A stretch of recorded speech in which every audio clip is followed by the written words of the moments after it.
ರಾಜ್ಯದಾದ್ಯಂತ ಕರೆ ನೀಡಲಾಗಿದ್ದ ಸಾರಿಗೆ ಮುಷ್ಕರ ಪ್ರಶ್ನಿಸಿ ಹೈಕೋರ್ಟ್ನಲ್ಲಿ ಸಲ್ಲಿಸಲಾಗಿದ್ದ ಪಿಐಎಲ್ನ ಹೈಕೋರ್ಟ್ ವಿಭಾಗೀಯ ಪೀಠದಲ್ಲಿ ವಿಚಾರಣೆ ನಡೆಸಲಾಯಿತು.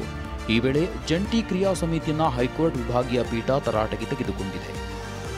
ಮುಷ್ಕರದಿಂದ ಜನಸಾಮಾನ್ಯರಿಗೆ ತೊಂದರೆಯಾಗಿದೆ. ನಿಮಗೆ ಸಮಸ್ಯೆ ಇದ್ರೆ ಸರ್ಕಾರದೊಂದಿಗೆ ಚರ್ಚಿಸಿ ಬಗೆಹರಿಸಿಕೊಳ್ಳಿ.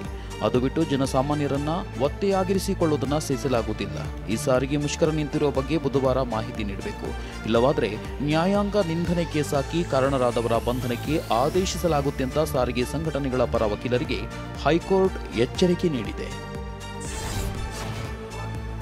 ಸಾರಿಗೆ ಸೇವೆ ಆರಂಭಿಸುವಂತೆ ಹೈಕೋರ್ಟ್ ಆದೇಶದ ಬೆನ್ನಲ್ಲೇ ಸಾರಿಗೆ ಮುಖಂಡರು ಮುಷ್ಕರವನ್ನ ಕೈಬಿಟ್ಟಿದ್ದಾರೆ. ಸಾರಿಗೆ ಇಲಾಖೆಯ ಎಲ್ಲಾ ಸಿಬ್ಬಂದಿ ಈ ಕ್ಷಣದಿಂದಲೇ ಕರ್ತವ್ಯಕ್ಕೆ ಹಾಜರಾಗಿ ಅಂತ ಬೆಂಗಳೂರಿನಲ್ಲಿ ಜಂಟಿ ಕ್ರಿಯಾ ಸಮಿತಿ ಅಧ್ಯಕ್ಷ ಅನಂತ ಸುಬ್ಬರಾವ್ ಕರೆ ನೀಡಿದರು. ಇನ್ನು ಮುಷ್ಕರವನ್ನ ತಾತ್ಕಾಲಿಕವಾಗಿ ಮುಂದೂಡಿದ್ದೇವೆ. ಸಿಎಂ ಮಾತುಕತೆಗೆ ಕರೆದು ನಮ್ಮ ಬೇಡಿಕೆಯನ್ನ ಈಡೇರಿಸಲು ಮುಂದಾಗಬೇಕು ಅಂತ ಅನಂತ ಸುಬ್ಬರಾವ್ ಆಗ್ರಹಿಸಿದರು.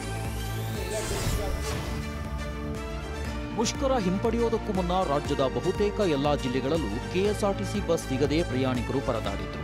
ಹಲವೆಡೆ ರೋಗಿಗಳು, ವಿದ್ಯಾರ್ಥಿಗಳು ಸಮಯಕ್ಕೆ ಬಸ್ ಸಿಗದೆ ತತ್ತರಿಸಿದ್ರು. ಈ ವೇಳೆ ಇದೇ ಅನಿವಾರ್ಯ ಸ್ಥಿತಿಯ ದುರ್ಲಾಭ ಪಡೆದ ಕೆಲ ಆಟೋ ಚಾಲಕರು ಪ್ರಯಾಣಿಕರ ಬಳಿ ಹೆಚ್ಚು ಹಣಕ್ಕೆ ಬೇಡಿಕೆ ಇಟ್ಟು ಸುಲಿಗೆ ಮಾಡಿದ್ದಾರೆ. ಮತ್ತೊಂದೆಡೆ ಕೋಲಾರ, ಗದಗದಲ್ಲಿ ಬಸ್ ಮೇಲೆ ಕಿಡಿಗೇಡಿಗಳಿಂದ ಕಲ್ಲು ತೂರಾಟ ನಡೆದಿದೆ.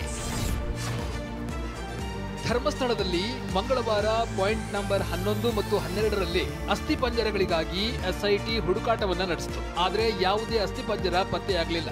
ಧರ್ಮಸ್ಥಳದ ಬಂಗ್ಲಗುಡ್ಡದಲ್ಲಿರುವ 11ನೇ ಪಾಯಿಂಟ್ನಲ್ಲಿ ಎಸ್ಐಟಿ ಅಧಿಕಾರಿಗಳ ಸಮ್ಮುಖದಲ್ಲಿ 6 ಅಡಿವರೆಗೂ ಗುಂಡಿ ತೋಡಿ ಅಸ್ಥಿಪಂಜರಕ್ಕಾಗಿ ಶೋಧವನ್ನ ನಡೆಸಿದ್ರು. ಅಸ್ಥಿಪಂಜರ ಪತ್ತೆಯಾಗದೇ ಇದ್ದಾಗ ಮಿನಿ ಅರ್ತ್ ಮೂವರ್ ಬಳಸಿ ಶೋಧವನ್ನ ನಡೆಸಿದ್ರು. ಸುಮಾರು 2.5 ಗಂಟೆಗಳ ಕಾಲ ಶೋಧ ನಡೆಸಿದ ಬಳಿಕ ಎಸ್ಐಟಿ ಟೀಮ್ ಊಟಕ್ಕೆ ತೆರಳಿತು.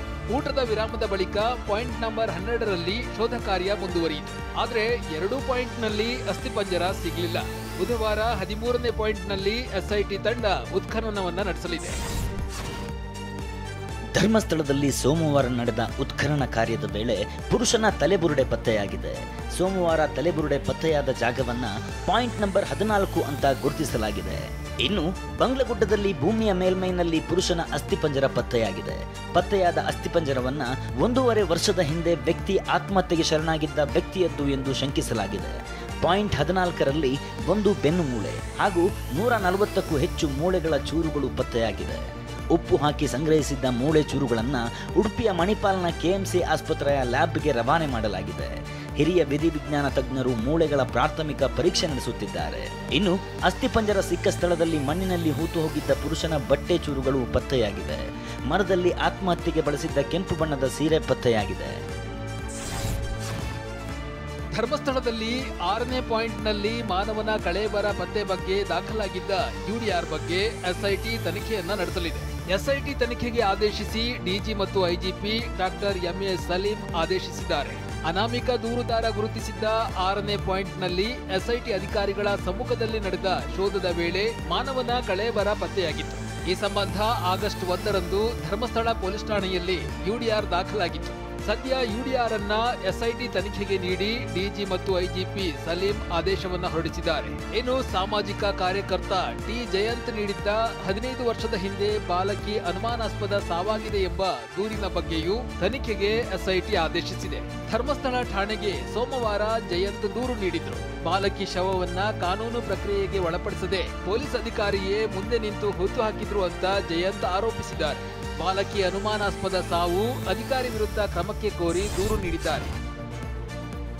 ಮಾಜಿ ಸಂಸದೆ ನಟಿ ರಮ್ಯಾಗೆ ಅಶ್ಲೀಲ ಕಮೆಂಟ್ ಹಾಕಿ ನಿಂದಿಸಿದ ಪ್ರಕರಣದಲ್ಲಿ ಅಶ್ಲೀಲ ಕಮೆಂಟ್ ಮಾಡಿದವರಿಗೆ ಸಿಸಿಬಿ ಪೊಲೀಸರು ಬಿಸಿ ಮುಟ್ಟಿಸುತ್ತಿದ್ದಾರೆ. ಸಿಸಿಬಿ ಪೊಲೀಸರು ಒಟ್ಟು 48 ಜನರ ಐಪಿ ಅಡ್ರೆಸ್ ಪತ್ತೆ ಹಚ್ಚಿದ್ದಾರೆ. ಈ ಪೈಕಿ 15 ಜನರನ್ನ ಗುರುತಿಸಲಾಗಿದ್ದು 4ರನ್ನ ಬಂಧಿಸಲಾಗಿದೆ. ನಟಿ ರಮ್ಯಾಗೆ ಅಶ್ಲೀಲ ಕಮೆಂಟ್ ಮಾಡಿದ ಹೆಚ್ಚಿನವರು ಚಿಕ್ಕಮಗಳೂರು, ಚಿತ್ರದುರ್ಗ ಹಾಗೂ ಕೋಲಾರ ಭಾಗದವರೇ ಹೆಚ್ಚು ಅನ್ನೋ ಮಾಹಿತಿ ಲಭ್ಯವಾಗಿದೆ. ಸದ್ಯ ಸಾಮಾನ್ಯವಾಗಿ ಕಮೆಂಟ್ ಮಾಡಿದವರನ್ನ ಕರೆಸಿ ವಾರ್ನಿಂಗ್ ಮಾಡ್ತಿದ್ದಾರೆ. ಉಳಿದ ಕೆಲವರು ಐಪಿ ಅಡ್ರೆಸ್ ಬ್ಲಾಕ್ ಮಾಡಿಕೊಂಡು ಮನೆ ಬಿಟ್ಟು ಪರಾರಿಯಾಗಿದ್ದಾರೆ. ಇನ್ನು ಕೆಲವರು ಅರಿವಿಲ್ಲದೆ ಮೆಸೇಜ್ ಮಾಡಿದ್ದಾಗಿ ಕ್ಷಮೆ ಕೇಳಿದ್ದಾರೆ. ನಿಜವಾದ ಭಾರತೀಯ ಯಾರೆಂದು ಸುಪ್ರೀಂ ಕೋರ್ಟ್ ನ್ಯಾಯಮೂರ್ತಿಗಳು ನಿರ್ಧರಿಸಲ್ಲ ಅಂತ ಕಾಂಗ್ರೆಸ್ ಸಂಸದೆ ಪ್ರಿಯಾಂಕಾ ಗಾಂಧಿ ಹೇಳಿದ್ದಾರೆ. ಭಾರತದ 2,000 ಚದರ ಕಿಲೋಮೀಟರ್ ಗಡಿ ಪ್ರದೇಶವನ್ನು ಚೀನಾ ಆಕ್ರಮಿಸಿದೆ ಎಂದು ಆರೋಪಿಸಿದ್ದ ರಾಹುಲ್ ಗಾಂಧಿಯನ್ನು ಸೋಮವಾರ ಸುಪ್ರೀಂ ಕೋರ್ಟ್ ತರಾಟೆಗೆ ತೆಗೆದುಕೊಂಡಿತ್ತು. ಈ ಆರೋಪಕ್ಕೆ ನಿಮ್ಮ ಬಳಿ ಸಾಕ್ಷಿ ಇದೆಯಾ? ನಿಜವಾದ ಭಾರತೀಯರು ಯಾರೂ ಈ ರೀತಿಯ ಹೇಳಿಕೆ ನೀಡಲ್ಲ ಅಂತ ನ್ಯಾಯಮೂರ್ತಿಗಳು ದೀಪಾಂಕರ್ ಗುಪ್ತಾ ರಾಗಾಗಿ ಚಾಟಿ ಬೀಸಿದ್ರು. ಆದರೆ ಸುಪ್ರೀಂ ಕೋರ್ಟ್ ನ್ಯಾಯಮೂರ್ತಿಯ ಈ ಹೇಳಿಕೆ ಚರ್ಚೆಗೆ ಗ್ರಾಸವಾಗಿದೆ. ಇಂಡಿಯಾ ಒಕ್ಕೂಟದ ನಾಯಕರು ದೇಶದ ಭದ್ರತೆಯ ವಿಚಾರವಾಗಿ ಸರ್ಕಾರವನ್ನ ಪ್ರಶ್ನಿಸುವುದು ವಿಪಕ್ಷ ನಾಯಕರ ಜವಾಬ್ದಾರಿ. ಚೀನಾ ಭಾರತದ ಭೂಮಿಯನ್ನ ಅತಿಕ್ರಮಿಸಿರೋ ಬಗ್ಗೆ ಮಾಧ್ಯಮಗಳಲ್ಲೂ ವರದಿಯಾಗಿದೆ ಎಂದಿದ್ದಾರೆ. ಪ್ರಿಯಾಂಕಾ ಗಾಂಧಿ ಅಣ್ಣನ ಹೇಳಿಕೆ ಸಮರ್ಥಿಸಿಕೊಂಡಿದ್ದಾರೆ. ವಿಪಕ್ಷ ನಾಯಕನಾಗಿ ಸರ್ಕಾರವನ್ನು ಪ್ರಶ್ನಿಸುವುದು ರಾಹುಲ್ ಗಾಂಧಿ ಕರ್ತವ್ಯ ಎಂದಿದ್ದಾರೆ. Well, with due respect to the honorable judges of the Supreme Court, they do not decide who a true Indian is, and it is a job